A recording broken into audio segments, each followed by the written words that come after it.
Hello, I am the Irish guy. And did everyone enjoy the international break? Or were you bored within an inch of your life? For me, it was a productive one. Ireland manager Stephen Kenny is gone! Now I'm just waiting for a proper replacement coach. But honestly, if it's someone like Steve Bruce, oh, just wait for the video. Oh, just wait. But anyway, Premier League Game Week 13 predictions. Lads, I am upping the stakes. If I do not continue to get at least one scoreline 100% correct this weekend, I will do an entire video sitting in a full rubbish bin. Right, let's go. Man City 2, Liverpool 1. Okay, look, Liverpool fans probably absolutely hate traveling to the Etihad. For those fans piling into that ground, it must feel a little bit like lambs agreeing to have a picnic in some bloodthirsty farmer's slaughterhouse. I mean, make no mistake, Jurgen Klopp and Pep Guardiola have had insane gargantuan tussles in management, sure, but the Reds haven't actually left this ground with a win since the Champions League quarter-final 5.5 years ago. Guardiola has never lost a Premier League match at home to Liverpool. The last time the Reds won a league game at this ground was in November 2015, back when Klopp was probably living out of a 3-star hotel, just he and his wife sitting in bed depressed, watching Scrubs whilst devouring a takeaway pizza that looks like it's been cooked in a toilet for pigs. So honestly, I see another afternoon of pain for the Reds. For any optimistic Liverpool fan who actually believes they're going to win this stadium, have you not been paying attention? It is more likely for Guardiola to be seen cheating on his wife with a hamster's granddad than to lose a Premier League match at home to Liverpool. He always manages to avoid defeat, in the same way I've always managed to avoid losing an arm wrestle against my cat. Don't get me wrong, this will be a fascinating battle, a great watch, but no, I'm going for a 2-1 City win. Goals from John Stones, Erling Haaland, and the consolation from Mo Salah. I know I put Liverpool's chances down quite a lot in this video. It almost sounds a bit disrespectful, but okay, fine. Let me say this.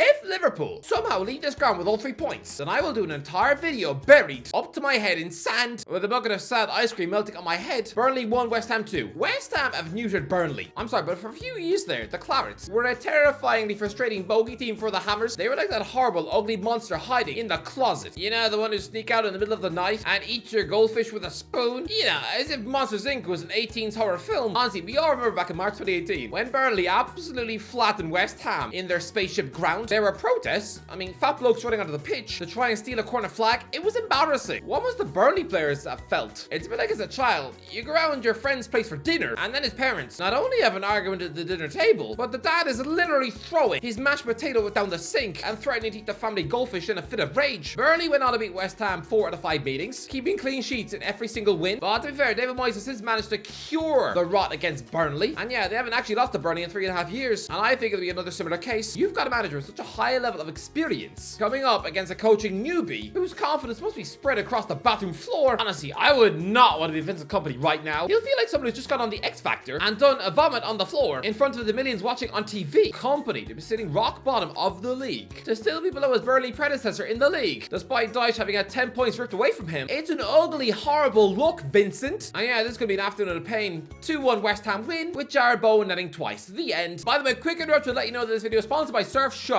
If you don't know what Surfshark is, then I can only imagine you've been squatting in a cave, shoving rocks up your nose. Well, lads, Surfshark is a top-tier VPN which protects your online data and privacy. One of the best features is the ability to change your virtual location on platforms like Netflix. Lads, this is almost like a cheat code. You can watch American Netflix even if you're stuck on a beach in Guam. Surfshark isn't just a VPN either. They offer the Surfshark One Suite, a set of tools for your digital life, which features Alert, a feature which notifies you if your personal data is being compromised online. So basically, you will know if that creepy ice cream driver has just hacked into your Facebook account. And there's a feature called Search for private and ad-free browsing, antivirus for real-time protection against malware, and alternative ID for additional privacy options. This Black Friday, Surfshark is rolling out an insane deal for everyone. Just use the promo code irishguy10 at surfshark.deals/irishguy10 and you can get up to 6 extra months for free on your Surfshark subscription.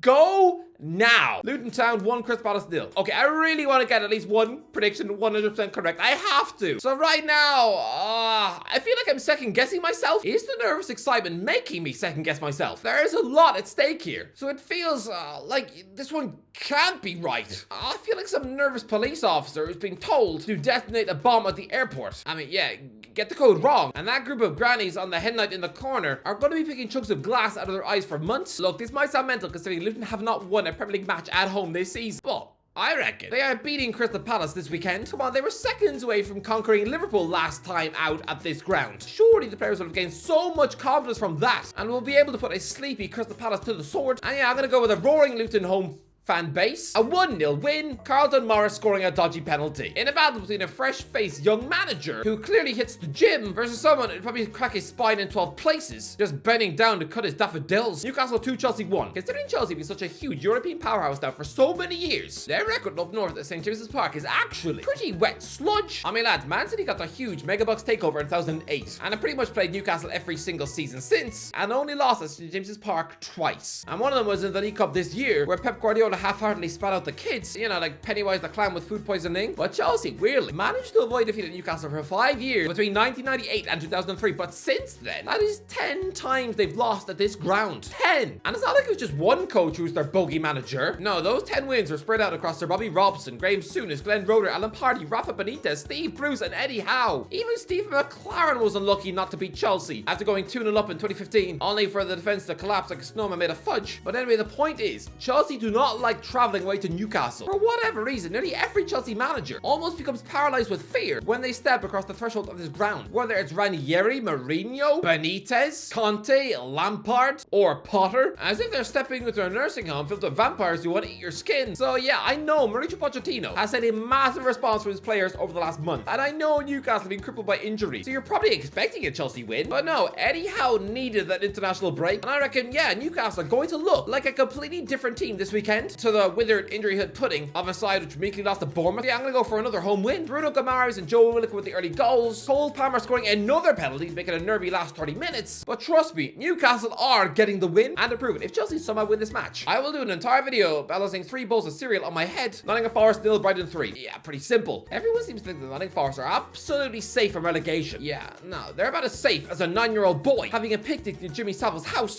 That was unnecessarily dark. But listen, I just think that Brighton, refreshed after the international break, are going to absolutely wolf Nottingham Forest down as if they're gobbling a cake made out of cheese. Honestly, 3-0 with Simon Adingra bagging a hat-trick. Sheffield United 0, Bournemouth 1. Lads, I am sure if you comprise the Premier League table out of all my predictions so far this season, I'd probably have Bournemouth in the Champions League spot. But I'm sorry, words cannot truly express how much faith I have in Andoni Iraola. I believe this guy is going to be an absolute Spanish wizard in this league. But yes, I hate saying that matches are must-win. And I know some Neanderthal goblins in the media will say, "Oh, both teams have to win this match." Or what? Their stadium's going to be blown away in a storm? Will their players suddenly contract the Spanish flu? Will aliens come down in a spaceship and drag both Ollie McBurney and Dominic Solanke away by the ears? No, this is not a must-win game for either team, because there's over 20 matches left. There's still about 60-odd points to win, so it's not a must-win game, but it'll be a tense match. And I cannot even begin to fathom the level of pressure if Iraola leaves Bramall Lane without a win. He looks so guilty a match of the day, as the interviewers try to trip him up. I know, it will look bad. It'll be like coming back to your house after a meal with the wife to find that your child is missing, while the teenage babysitter keeps burping up blood and barbecue toast. That might just have been the creepiest analogy I've ever done. But listen, Bournemouth will win this match. 1-0, and ex-Blade David Brooks with the winner. I mean, if it helps to numb the pain, Sheffield United fans,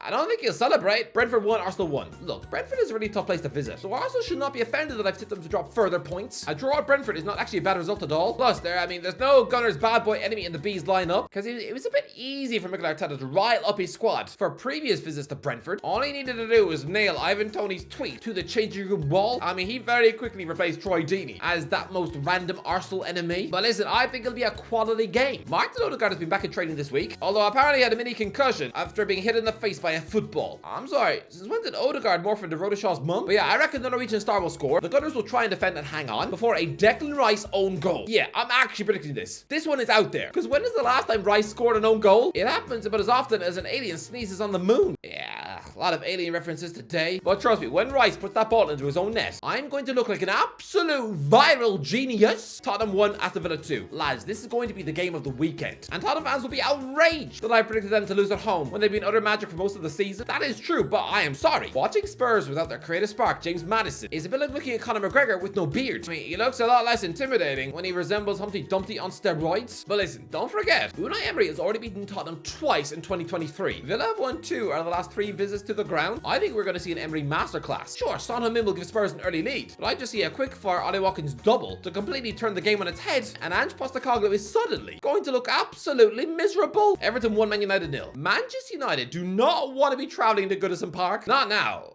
not when their fans are going to be a fired up, angry bunch of orcs wanting revenge for being unfairly deducted 10 points, while another team from Manchester avoids punishment for 115 alleged breaches. Lads, don't forget, Man United already lost at Goodison Park only last year. I'm sorry, I have to pray for a miracle. I need Everton to win and Luton... Oh no, I've already said Luton will win. No! I needed them to lose and Everton to win. That is my only hope for a milk-free Monday. Yeah, James Tarkowski will rise like a salmon to not in the winner. 1-0 Everton win. I really don't want to have to do the milk again. Fulham 1, Wolves 3. I know people will say I've been harsh on Gary Neal and Wolves this season, but to be fair, Fulham have been in such a sleepy coma all season long. I am half expecting them to get absolutely flattened by Wolves. This is going to be a huge wake-up call for Marco Silva. So yeah, Hwang Chan masterclass. 3-1 Wolves win.